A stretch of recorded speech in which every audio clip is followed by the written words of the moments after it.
जब आदमी कोर्ट पे भरोसा नहीं कर रहा है तो ऐसे लोग वो किसान नहीं है। ये राकेश टिकैत जी की मानसिक स्थिति मुझे लग रहा है ठीक नहीं है। अपनी माँ को गाली दे, जो भारतवर्ष की माँ को गाली दे, ऐसे व्यक्ति को अपने घर पे बैठ जाना चाहिए। ये इससे बड़ा हमन हिंदू समाज के लिए न कभी हुआ है न कभी होगा।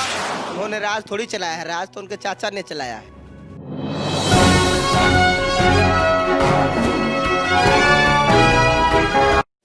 नमस्कार, मैं रंजीत चौहान, आप देख रहे हैं ओनली न्यूज़ नेशन। आज हमारे स्टूडियो में बैठे हैं विशेष मेहमान सर्वेश पाठक जी। सर्वेश पाठक जी, आपका बहुत बहुत स्वागत है। मैं इनके बारे में थोड़ा सा परिचय बता दूं। ये राष्ट्रीय महासचिव हैं। दरअसल भारतीय श्रमिक संगठन इनका संगठन का नाम है और भारत की राजनीति में बीजेपी में अच्छी खासी इनकी पहुँच भी है।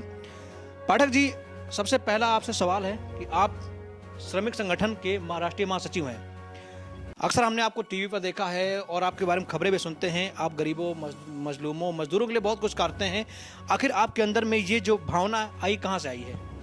सबसे पहले तो मैं ओनली न्यूज़ नेशन देखने वाले सभी उपभोक्ता को, सभी लोगों को मैं नमस्कार करना चाहूँगा। सभी को धन्यवाद देना चाहूँगा कि आप ओनली न्यूज़ नेशन एक ऐसा चैनल है जिसके माध्यम से आप तक जो जड़ से लेके जहाँ तक जितनी खबरें हैं आप तक पहुँचाई जा रही हैं। रही बात आपके प्रश्न की, मैं प्रश्न का आपका जवाब दे रहा हूँ। मैं भारतीय जनता पार्टी के अनुषंगिक संगठन का कार्यकर्ता होने के नाते मुझे अभी राष्ट्रीय सचिव 1 वर्ष पहले बनाया गया था और ठीक 1 वर्ष बाद हमको महासचिव का दायित्व दिया गया। अब दूसरी बात जो आपने हमसे पूछा कि हमें प्रेरणा कहाँ से मिली, क्योंकि मैं एक कामगार का बेटा हूँ और कामगार के लिए हमें काम करने का जब अवसर मिला तो मैं आगे बढ़ के और पूरे निष्ठा के साथ हमने काम किया और उत्तर प्रदेश, उत्तराखंड, दिल्ली, हरियाणा जैसे प्रदेशों का मुझे राष्ट्रीय सचिव होते हुए मुझे प्रभारी बनाया गया था, जिसमें हमने 23,800 कामगारों को भारत सरकार की योजनाओं से जोड़ने का काम किया। वो हमारे पास डेटाबेस है, मैं आपको दे चुका हूँ। दूसरी बात, पहले नंबर पे जो हमारे मजदूरों, कामगारों ने बढ़ चढ़ के हिस्सा लिया वो है हरियाणा प्रदेश, जिसमें हमें मुख्यमंत्री जी का पूरा सपोर्ट मिला। और हमारा दूसरा जो स्टेट आया, जो दूसरे नंबर पे वो आया उत्तराखंड और तीसरे नंबर पे दिल्ली। उत्तर प्रदेश में थोड़ा सा हमें चिंता का विषय, जो मेरा अपना स्टेट था जिसमें हमें थोड़ा सा कम रिजल्ट मिला है, लेकिन जो प्रॉब्लम आ रही है वो जागरूकता की वजह से आ रही है। हमारे अंदर थोड़ा जागरूकता की कमी है। पाठक जी, आपने कामगारों की बात की, किसानों की बात की। आपसे सबसे बड़ा सवाल पूछना चाहते हैं कि इस समय दिल्ली बॉर्डर पर किसान जमे हुए हैं और वो किसान सुप्रीम कोर्ट के फैसले के बाद भी हटने का नाम नहीं ले रहे हैं। आप ऐसे किसानों के बारे में क्या कहना चाहते हैं? देखिए, सबसे पहले तो मैं सबसे बड़ी बात है कि आप जो बीजेपी का बिल आया उस बिल को वो काला कानून बताते हैं, उसका विरोध भी कर रहे हैं। देखिए, सबसे पहले तो मैं आपको बता दूं कि मैं मजदूरों, कामगारों, कर्मचारियों के लिए काम करता हूं। किसान मोर्चा एक हमारा एक अलग से प्रकोष्ठ है भारतीय जनता पार्टी का, जो किसान मोर्चा के हमारे लोग लगे हुए हैं। जानना चाहते हैं कि इन किसानों के बारे में आपकी क्या राय है जो इस समय दिल्ली बॉर्डर? देखिए, जब व्यक्ति हर किसी से हार जाता है तो सबसे पहले जब वो हार जाता है तो लास्ट में कहता है कि हमें कोर्ट का सहारा लेना है, और कोर्ट ने भी ये कह दिया है कि आपको जाना चाहिए। अब वो कोर्ट को भी नहीं मान रहे हैं। जब आदमी कोर्ट पे भरोसा नहीं कर रहा है तो ऐसे लोग, वो किसान नहीं है, वो केवल भ्रम फैलाने वाले लोग हैं। मैं आपको एक विषय बता दूं कि यदि आप घर में दूध पीते हैं, हर व्यक्ति दूध पीता है, दूध का जो ओरिजिनल रेट है डेयरी का वो है 50 रुपये में एक पैकेट लेके आता है, आधा लीटर दूध, और वही दूध 40 रुपये में 1 लीटर लेके आता है। ग्वाला आपको डायरेक्ट देके जाता है। ग्वाला क्या करता है कि जब वो डेयरी पे देने जाता है तो 35 रुपये, 30 रुपये में 30 रुपये में दे के जाता है, और वही दूध 30 रुपये वाला आपको 40 रुपये में डायरेक्ट बेचता है, यानी 10 रुपये ग्वाला को फायदा होता है।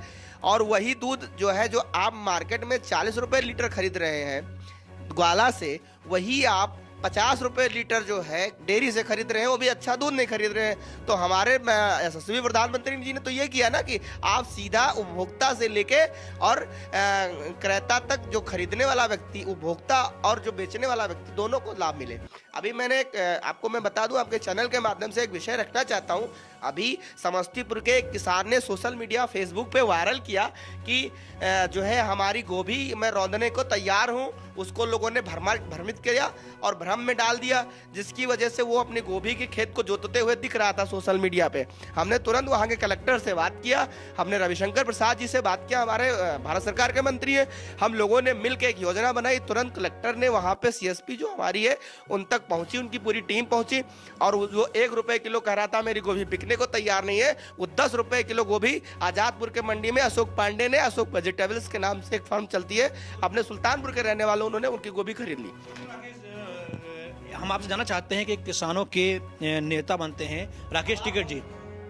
राकेश टिकैत जी कहते हैं कि हम 26 जनवरी को ट्रैक्टर मार्च निकालेंगे। आखिर राकेश टिकैत जी ने 26 जनवरी का दिन क्यों चुना, जबकि उस दिन भारत अपनी परचम, अपने शक्ति का प्रदर्शन करता है, परचम लहराता है। आप राकेश टिकैत जैसे नेताओं के बारे में क्या कहना चाहते हैं जो किसानों के मसीहा बने फिरते हैं? देखिए, राकेश टिकैत जी की मानसिक स्थिति मुझे लग रहा है ठीक नहीं है, क्योंकि मैंने आपको बताया अभी कि जो 1 रुपए में किसान गोभी रौंदने के लिए तैयार था, वो 10 रुपए में तुरंत उसके खाते में पैसा 40% गोभी अभी खेत से उठी नहीं है, कटी नहीं है, लोड नहीं हुई है, और 40% पैसा अशोक पांडे ने उनके खाते में डालने का काम किया। उनकी गोभी जो है उठ के प्रयागराज के रास्ते और सीधा आजादपुर मंडी में बिकने पहुंच गई, और वो 100% पैसा पा गया।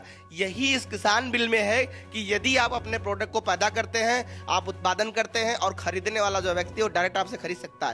अब राकेश टिकैत जी अपनी राजनीति सेकना चाहते हैं, आप भीड़ का फायदा लेना चाहते हैं, तो वो उनका व्यक्तिगत मुद्दा है, वो हमारा मुद्दा नहीं है। मुद्दा तब रहता है जब तक व्यक्तिगत होता है, लेकिन अब देश का अगर मुद्दा बन जाए तो उसे व्यक्तिगत नहीं कहते हैं। वो देश को गुमराह कर रहे हैं, सरकार को गुमराह कर रहे हैं, संविधान को गुमराह कर रहे हैं, और सबसे बड़ी सुप्रीम कोर्ट न्यायालय की बात नहीं मानते। तो ऐसे लोगों के बारे में आपके पास क्या शब्द हैं? मैंने बोल दिया ना, उनको मानसिक अच्छे मनोरोग से जाके इलाज कराना चाहिए, उन्हें मानसिक रोग से इलाज करना चाहिए। अच्छा पाठक जी, हम आपसे जानना चाहते हैं, अभी हाल ही में बंगाल चुनाव आने वाला है, बंगाल चुनाव की राजनीति गर्मा गई है। वहाँ पर बीजेपी भी चाहती कि एक बार वहाँ भगवा लहराए, लेकिन वहीं पर अभी हाल ही में आपने देखा एक शर्मनाक बयान आया बीजेपी सांसद, वो टीएमसी सांसद का, उन्होंने माता सीता पर अमर्यादित टिप्पणी की है। आज लोग हिंदुस्तान में रहकर, बहुसंख्यक जहाँ हिंदू है, जिस देश में हिंदू बहुसंख्यक है, उस हिंदू के आराध्य भगवान को लोग गालियां देते हैं, माता सीता पर अमर्यादित टिप्पणी करते हैं, और उसके बाद उनको कुछ होता नहीं है। क्या इनको ये हक किसने दिया है? आप ऐसे लोगों के बारे में क्या कहना चाहेंगे? देखिए, कल्याण बनर्जी जो है, वास्तव में मुझे लगता नहीं है कि वो बुढ़ौती में कुछ सठिया गए हैं। उन्होंने जो आपत्तिजनक बयान माता के उस पर दिया है, यदि जब कभी आचार और आचरण की बात आती है तो माता सीता का लोग भारत में, पूरे भारत में नहीं, पूरे विश्व में माता सीता का नाम लेते हैं कि अगर आचरण के बारे में अगर किसी का वो किया जाए तो माता सीता जो है माता सीता ने इतनी अग्नि परीक्षाएं दी हैं, इतनी अग्नि परीक्षाएं दी हैं, इतना किसी नारी में शक्ति में नहीं है कि जो इतनी अग्नि परीक्षाएं दे। तो माता सीता का ही एक रूप, माता सीता को अगर उन्होंने टिप्पणी की है तो ऐसे व्यक्ति को तो रहना ही नहीं चाहिए। उसको तो वास्तव में उनकी बुढ़ौती में मानसिक स्थिति पूरी तरह खराब हो चुकी है, उनको अब बैठ जाना चाहिए घर पे। ऐसे लोगों के अंदर हिम्मत, माँ को गाली दे, जो अपनी माँ को गाली दे, जो भारतवर्ष की माँ को गाली दे, ऐसे व्यक्ति को अपने घर पे बैठ जाना चाहिए। पाठक जी, अगर कोई पैगंबर मोहम्मद पर कोई टिप्पणी कर देता है, ट्वीट कर देता है या कार्टून बना देता है, तो उसका सर कलम कर दिया जाता है, उसको मार दिया जाता है। हमारे हिंदुस्तान में लोग हिंदुओं के भगवान को गाली देते हैं, वो हिंदुओं की आस्था को खिलवाड़ करते हैं, और ऐसे लोग क्या नाम से जिंदा भी रहते हैं और अपना काम करते भी रहते हैं। अब हिंदुस्तान को क्या एक्शन नहीं लेना चाहिए ऐसे लोगों पर? देखिए, हम लोगों का काम है शैक्षिक वातावरण बनाना। हम हिंदू समाज के लोगों से निवेदन करते हैं शांति व्यवस्था हमेशा बनाए रखें, सरकार और प्रशासन के साथ आपसी समन्वय बनाए रखें। हम लोगों का ये काम नहीं है, हम लोगों का ये काम है, जो कुत्ते चलते हैं हाथी भौंकती है। जब हाथी अपना चाल चलती है, ढपा ढप ढपा, एक पैर रख दे तो कुत्ते की कांच निकल जाए, लेकिन हाथी कभी कुत्ते के ऊपर आप जो है कुछ नहीं कर। कुत्तों का तो काम है भूखना, भौंकना, लेकिन ये कभी कुत्ते अगर पागल हो जाएं तो ऐसे कुत्तों से बहुत ही नुकसान होता है, और पागल कुत्तों को अक्सर मार दिया जाता है, ये हमारे सिस्टम में कहा जाता है। पर सर्विस पाठक जी, आप उत्तर प्रदेश में रहते हैं। उत्तर प्रदेश में एक पूर्व मुख्यमंत्री अखिलेश यादव हैं, उनका एक बयान आया था कोरोना वैक्सीन पर, जिस कोरोना वैक्सीन के इंतजार पूरी दुनिया कर रही थी। एक साल पहले हिंदुस्तान में पीपी किट नहीं था, लेकिन आज हिंदुस्तान कोरोना वैक्सीन का एक्सपोर्ट कर रहा है। आज भारत के वैज्ञानिकों ने नया कीर्तिमान रचा है। भारतीय वैज्ञानिकों ने कोरोना वैक्सीन लॉन्च कर दी। उस वैक्सीन पर अखिलेश यादव कहते हैं कि ये वैक्सीन हम नहीं लगाएंगे, ये बीजेपी की वैक्सीन है। अखिलेश यादव की मानसिकता पर आप क्या कहेंगे? अखिलेश यादव भी, अब क्या बताएं, अखिलेश यादव भी वही स्थिति में है जिस स्थिति में सारे जो मानसिक रोगी खड़े होते हैं।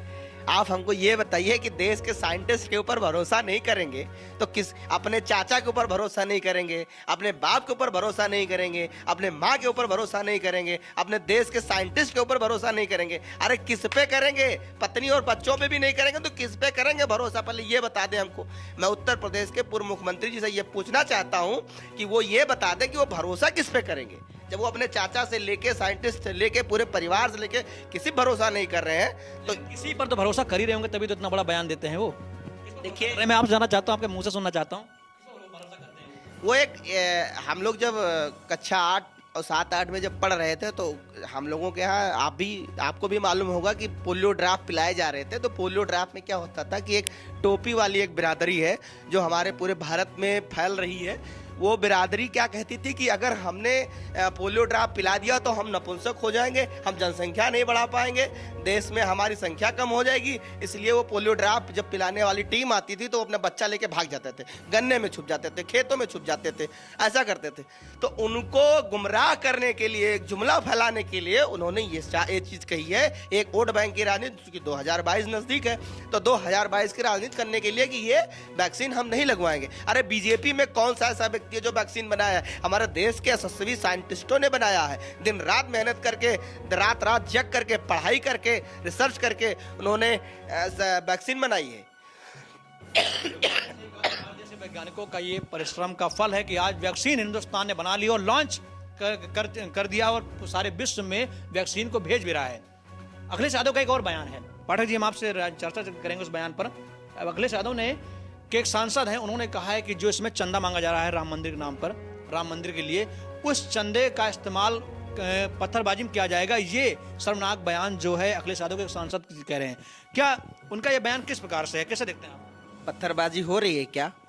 मैं उस सांसद महोदया से पूछना चाहता हूँ, माननीय सांसद जी, आप हमको ये बताइए, आके हम हमारे सामने आके बैठिए आपके चैनल पे और हमारे सामने आकर कहिए कि कश्मीर में शांति व्यवस्था आई कि नहीं आई, धारा 370 हटा कि नहीं हटा। अरे काहे गुमराह कर रहे हो हमारे उत्तर प्रदेश के सीधी सादी जनता को? ये जनता हमारी समझदार है, समझ चुकी है।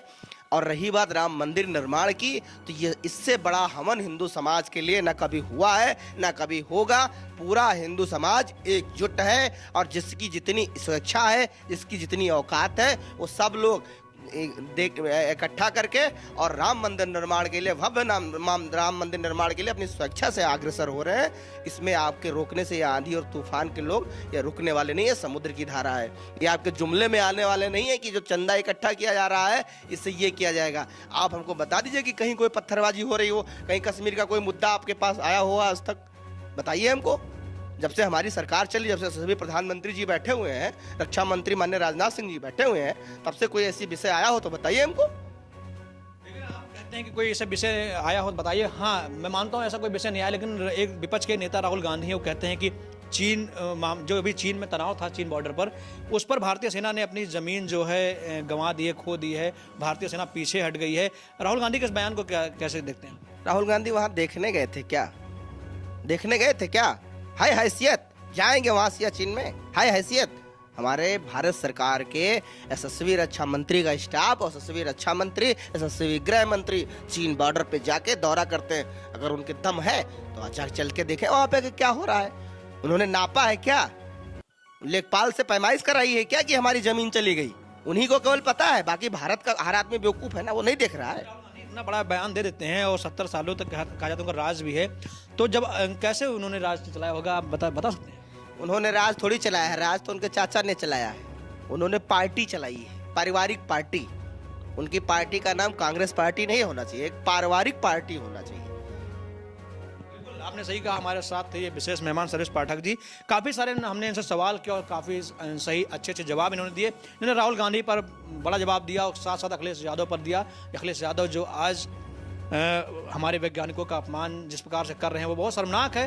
अखिलेश यादव का मैं बहुत सम्मान करता हूं, अच्छे पढ़े लिखे इंटेलिजेंट पूर्व मुख्यमंत्री रहे हैं, लेकिन आज इस प्रकार का बयान देकर कहीं ना कहीं वो अपनी छवि को एक्सपोज कर रहे हैं। आप हमारे स्टूडियो में आए, आपको बहुत बहुत धन्यवाद। आपको भी बहुत बहुत धन्यवाद। एक बार फिर से ओनली न्यूज़ नेशन देखने वालों को सबको बहुत बहुत धन्यवाद, बहुत बहुत साधुवाद। आपने हमें कीमती समय दिया, इसके लिए आपको बहुत बहुत धन्यवाद। जी बहुत बहुत धन्यवाद।